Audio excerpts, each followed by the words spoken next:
wabarakatuh. Hai semuanya, perkenalkan nama aku Zahra Dinafdir Marwaresa dengan NIM 2511212053 dari Program Studi Kesehatan Masyarakat Fakultas Kesehatan Masyarakat Universitas Andalas. Pada kesempatan kali ini, aku akan membahas mengenai rokok elektrik atau yang kita kenal sebagai vape. Apa sih itu vape? Jadi, vape adalah alat elektronik yang menggunakan baterai untuk memanaskan cairan atau liquid, yang dimana nanti liquid ini akan menghasilkan aerosol yang akan dihirup oleh penggunanya. Pada cairan liquid ini terkandung nikotin, bahan perasa, propen glikol, lalu gliserin nabati, dan bahan kimia lainnya yang dapat memperburuk kesehatan. Meskipun vape ini sering dikatakan lebih aman daripada rokok konvensional, nyatanya penggunaan vape tetap dapat menyebabkan ketergantungan, gangguan pernapasan, hingga masalah kesehatan lainnya, terutama pada remaja. Karena penggunaannya ini mulai meningkat di masyarakat, pemerintah mulai memperketat pengawasan dan membuat berbagai aturan mengenai vape ini. Nah, pada kesempatan kali ini kita akan melihat bagaimana penggunaan vape dapat ditinjau dari nilai hukum terhadap kesehatan masyarakat. Nah, jadi guys, kalau misalnya kita perhatikan sekarang nih ya, pasti banyak gak sih penggunaan rokok elektrik atau vape, terutama di kalangan remaja dan anak muda. Banyak sekali orang yang menganggap vape itu lebih aman dibandingkan rokok karena bentuknya modern dan banyak rasanya kan, bener kan? Terus sering dipromosikan sebagai bagian dari gaya hidup masa kini. Bahkan di media sosial, vape ini terlihat sangat keren dan estetik sehingga membuat banyak remaja tertarik untuk mencobanya.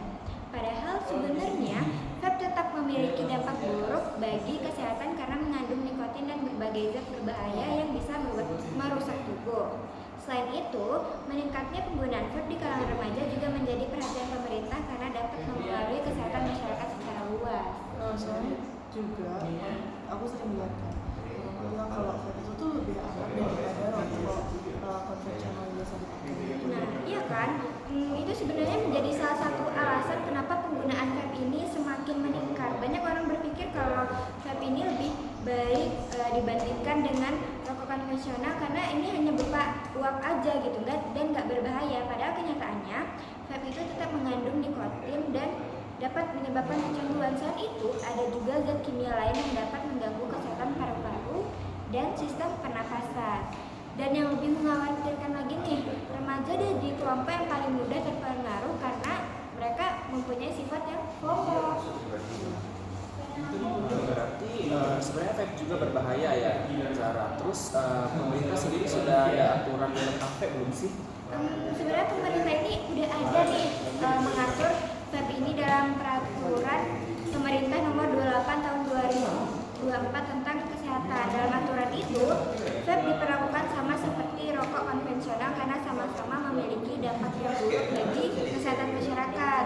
Contohnya, vape ini tidak boleh dijual kepada orang yang berumur di bawah 21 tahun dan perempuan hamil, dan juga penjualannya itu tidak boleh di sekitar lingkungan yang banyak anak-anak karena anak-anak itu dapat mempunyai sikap FOMO yang dapat terpengaruh dan tertarik untuk mencobanya. Pantas sekarang mulai banyak yang kayak tentang vape itu gimana? Nah, bener banget Nina. Pemerintah juga mulai memperketat pengawasan karena penggunaan vape ini terus meningkat dari tahun ke tahun. Bahkan nantinya akan ada aturan tambahan seperti penggunaan gambar peringatan kesehatan pada kemasan vape, pembatas ukuran cairan vape, dan pembatasan promosi di media sosial.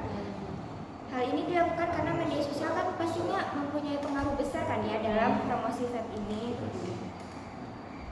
Iya sih, apalagi sekarang kan iklan vape itu memang banyak di internet gak sih? Iya, jujur iya, karena banyak sekali di internet beredar dan itu tuh membuat banyak remaja akhirnya penasaran lalu mencobanya tanpa benar-benar tahu nih apa sih resiko dari vape ini. Padahal kalau misalnya kita gunain terus-menerus, vape ini bisa menyebabkan ketergantungan dan memengaruhi kesehatan dalam jangka yang panjang. Jadi sebenarnya vape ini bukan hanya soal tren tapi juga berkaitan dengan kesehatan masyarakat.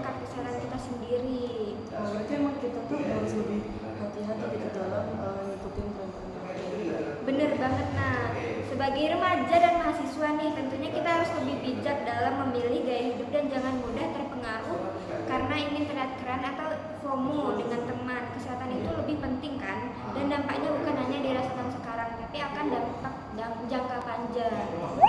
Baiklah, sekian penjelasan mengenai penggunaan vape ditinjau dari nilai hukum terhadap kesehatan masyarakat.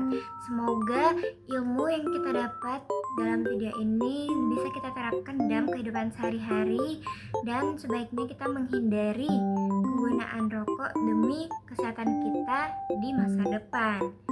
Wabillahi taufiq wal hidayah. Assalamualaikum warahmatullahi wabarakatuh. Dadah.